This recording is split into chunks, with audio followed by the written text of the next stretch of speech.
I thoroughly enjoyed it outside of the opening match. I won't say that. I did not like the finish of Cody and Gunther. I've never liked the idea of if you put your foot underneath the bottom rope, it's the same as a rope break. I disagree with that, and I think it's lazy booking. But besides that, thought Jade and Rhea absolutely delivered. Great match. Oba and Brock. Yes, Brock Lesnar won, but by God, Oba Femi is getting more and more over.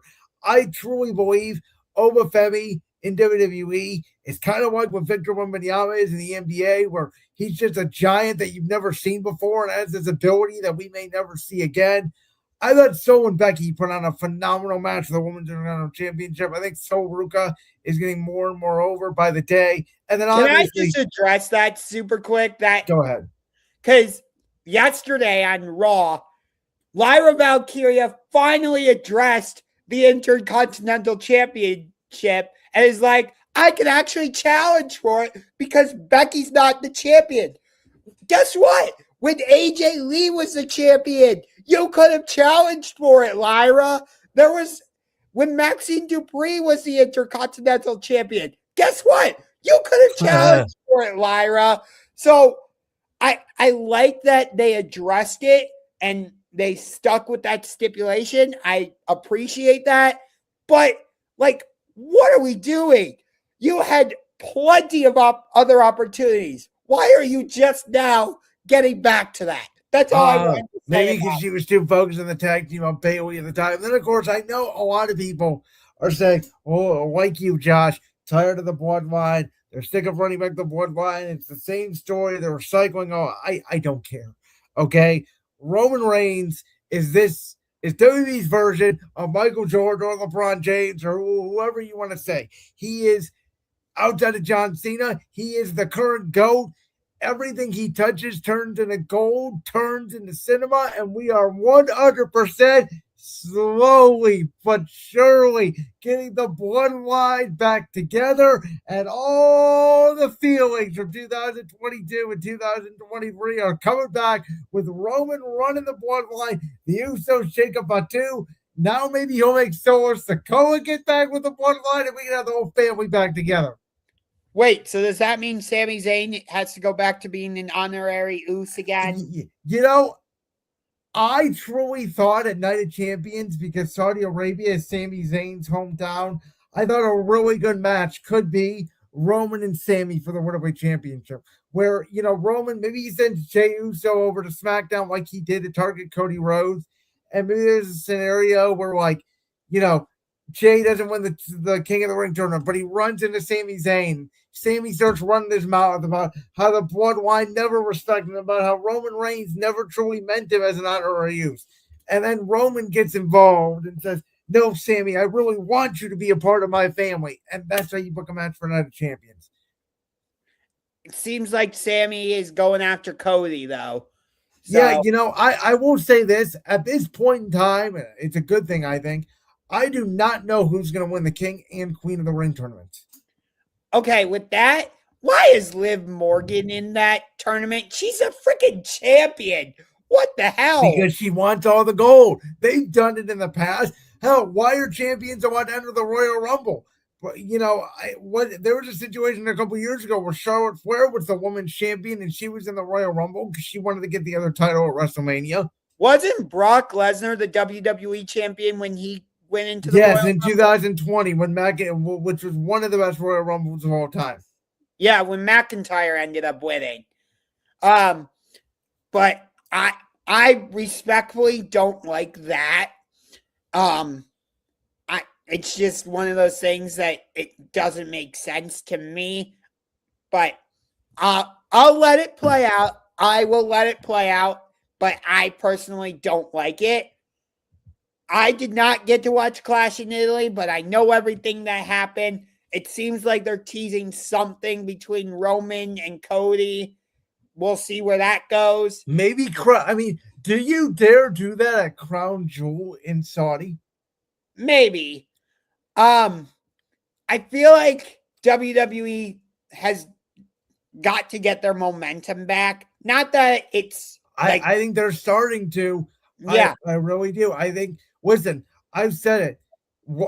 Post WrestleMania, You can slowly see it coming back, especially on Raw. I don't know what they're doing on SmackDown at the time. I'll be honest, I really don't. But Raw has been a really good show. I thought last night's Raw was maybe the Raw of the year. Seth Rollins and Braun Breaker put on an incredible match. Both Fatal 4-Way King and Queen of the Ring matches were incredible. The Roman Jacob Fatu acknowledgement ceremony was great. And yeah, are they playing back the Bloodline? Yes, because it works. And the fan reaction is still there like it never was 4 years ago. I don't care what people on the internet say, and you can say you're tired of it, but you're still watching it. Yeah. No, trust me, I understand what you're saying. And to a certain degree, I agree with you. If you know something works, go back to it. By the way, I also think there's a chance now that Finn Balor has reportedly moved to SmackDown. I keep hearing a rumor that Judgment Day could be coming back with Priest, Balor, Rhea, and maybe R-Truth. Oh God. No, I don't want that again. I want Damian Priest back in the singles division. I liked his rawness. I did too, but the hard part is, who are you going to put him up against? Why do you think CM Punk is off television right now? Because there's literally not a storyline for him right now. I know it's hard. I get it. No, overall, I will say this.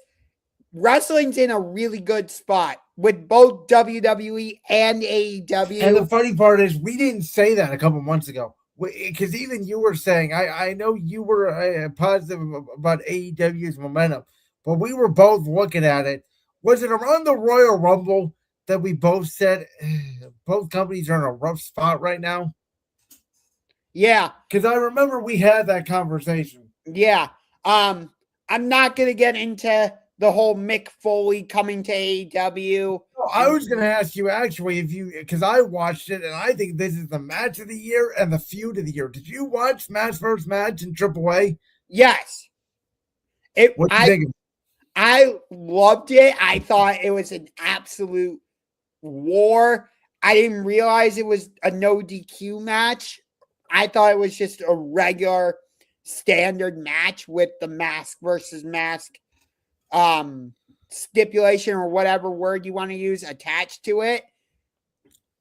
So I thought it was fantastic. I think it was the right decision for Chad Gable to lose his mask. I want him, you know where I want him? Back in the Intercontinental title. I 100% agree. Maybe you do this thing where, his whole point of being El Grande Americano was to learn how to beat luchadors. Maybe at SummerSlam in his hometown of Minneapolis, he's the one that beats Penta. I would do that. I would love to see Gable get a run with the Intercontinental Championship. And then, oh my God, I would love to see this feud. Please give it to me. Chad Gable, Ethan Page. Well, my problem is actually in the mid card, there's so many people right now that deserve that Intercontinental Championship. From Enter the Champion to a Javon Evans to an Ethan Page to a Chad Gable. I would even argue I wouldn't even mind seeing the title on a guy like a JD McDonough, see what he can do if you put him in a singles run. A Rey Mysterio who has seemingly turned back the clock. They're finally starting to use Rusev again, who I think has been underutilized since he came back. He was mostly sitting in catering for that first year, and I think he's a valuable heel. The mid-card division, I just think the rosters are so unbalanced right now. Raw has all the stars. And yet, WWE consistently forgets about the Women's United States Championship. Oh, by the way, a guy like LA Knight, who could be an Intercontinental Champion, he could be a World Champion. Maybe you put Jey Uso, get him back in the singles comp. You could theoretically put him in an IC title feud. There's a lot you can do with that title. Yeah. Where's a guy like Sheamus been, by the way? I don't know where he's been, but that was obviously his story for the past few years, which he's wanted to get another title match. Yeah. I'm interested to see what they're doing with the Men's United States Championship. It's obviously Work that trick. That is I haven't even told you this. that when in sports, like somebody is getting their ass kicked, like the Spurs kicked the Thunder's ass in Game 6. I texted my brother and I said the Spurs are whooping that trick. I love it. That's my new thing. Instead of whooping someone's ass, it's whooping that trick. That's fantastic. I love it. No, Trick has been fantastic since he's gotten to the main roster. I hope he becomes world champion at some point. It's got to happen. I think he should win the Royal Rumble next year. That's my early prediction. Yeah, I mean, I don't know what to do. They have too many stars on the roster. Randy Orton's sitting at home. Yeah, I don't get it. Maybe it's because of his injury, but it just like Randy and Punk are sitting at home because it's like they got to be in the world title picture, but we can't do a rematch with everybody. I know, but it's just weird that like at WrestleMania they did the whole post-match angle with Randy punting him and slamming him in the face with the title and all that. And yeah, I thought Randy was going to return at Clash in Italy and cost Cody the title, and I thought Gunther was going to be the champion. But I don't know. There's a rumor going around right now that maybe they get back to Roman and Seth at SummerSlam. That maybe like Brock costs Oba the King of the Ring finals to Rollins, and they run Roman and Rollins back. But I don't know. I don't know what you do with Cody. Cody still has to face Sammy, Gunther again. Randy again? Yeah. That's part of my issue with WWE though. And the way they like have structured things. It's like we're coming off of Clash in Italy, and it's like, oh, we only have 3 weeks to build to Night of Champions. That's where I think AEW generally has a bit of an advantage.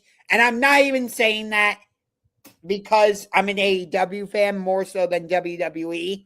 No, I hear that because I somewhat agree with you. I think it depends, right? Like I don't mind it being 3 weeks away from King of the Ring because the King of the Ring is kind of its own thing.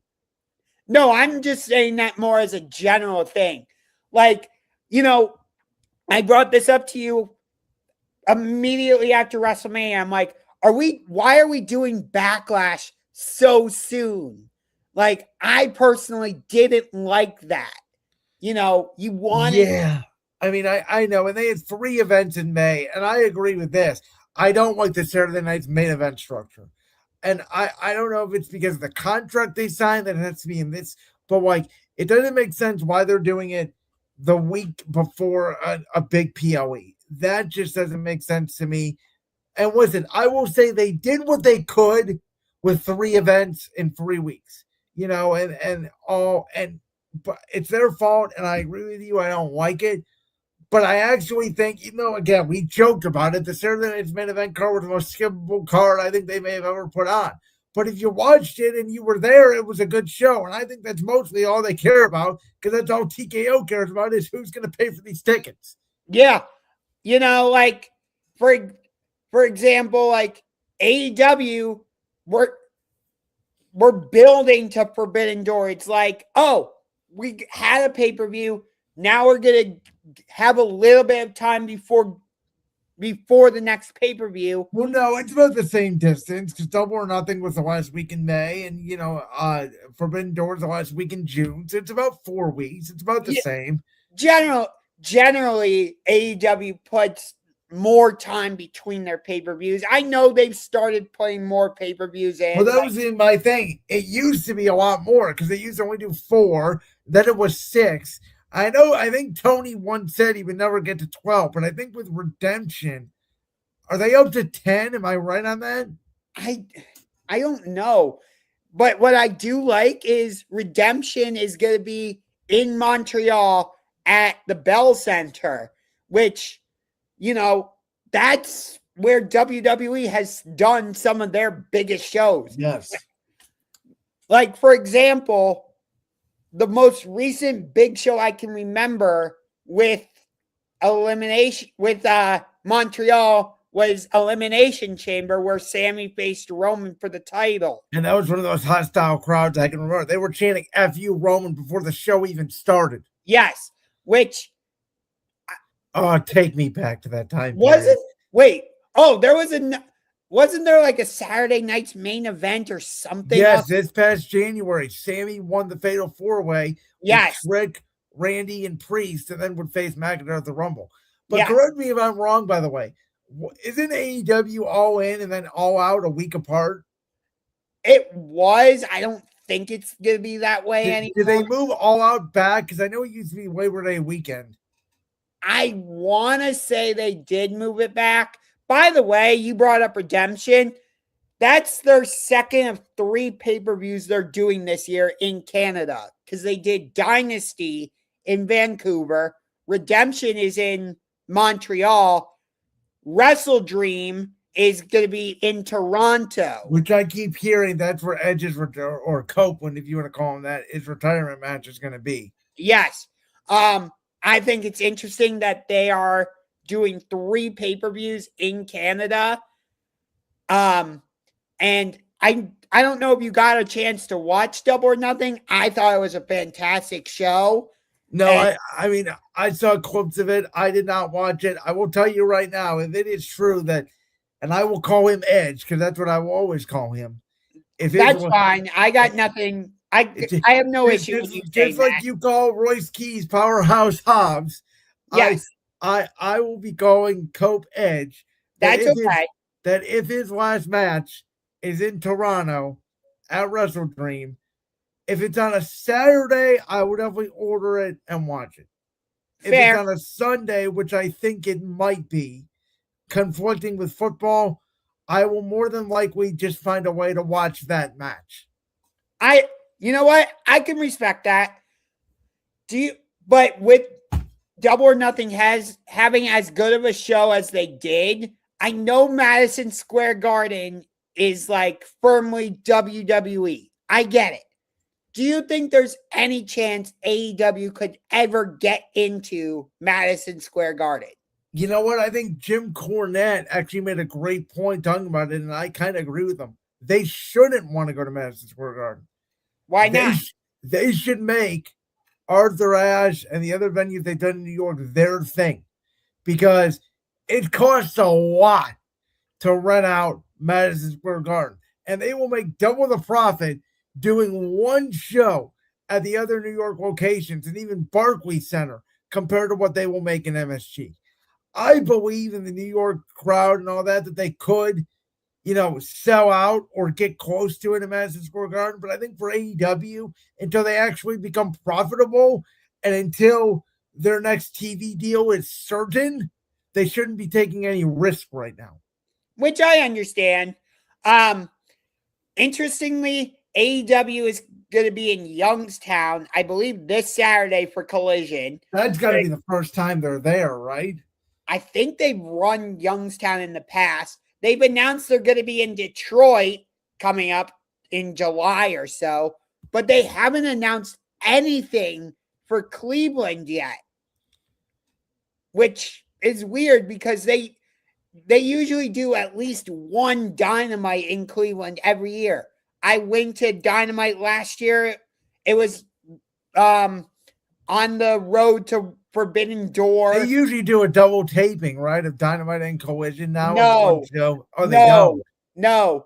That they've been doing that more the past few weeks. I'm not entirely sure why, but they have been doing that. That's not usually how it works, though. It's usually Dynamite is its own show, and then Collision is its own show. Well, they've been doing Dynamite Collision 3 hours together. Yes. I guess I'm assuming that's what you were referring to. No, I was assuming to the fact that Dynamite is the normal show, and then they tape Collision, even though it airs on Saturday, they tape Collision after Dynamite in the same building Dynamite was in. Yeah, they have done that in the past. Most of the time, Collision airs live on Saturday nights. But as you mentioned, yes, recently they've been doing a lot of these shows where Dynamite goes right into Collision all in the same show. I don't totally understand why. It might be because Collision airs on TNT and TNT has some other programming going on Saturday night. I don't want to speak for that because I'm not Warner Brothers, so I don't know.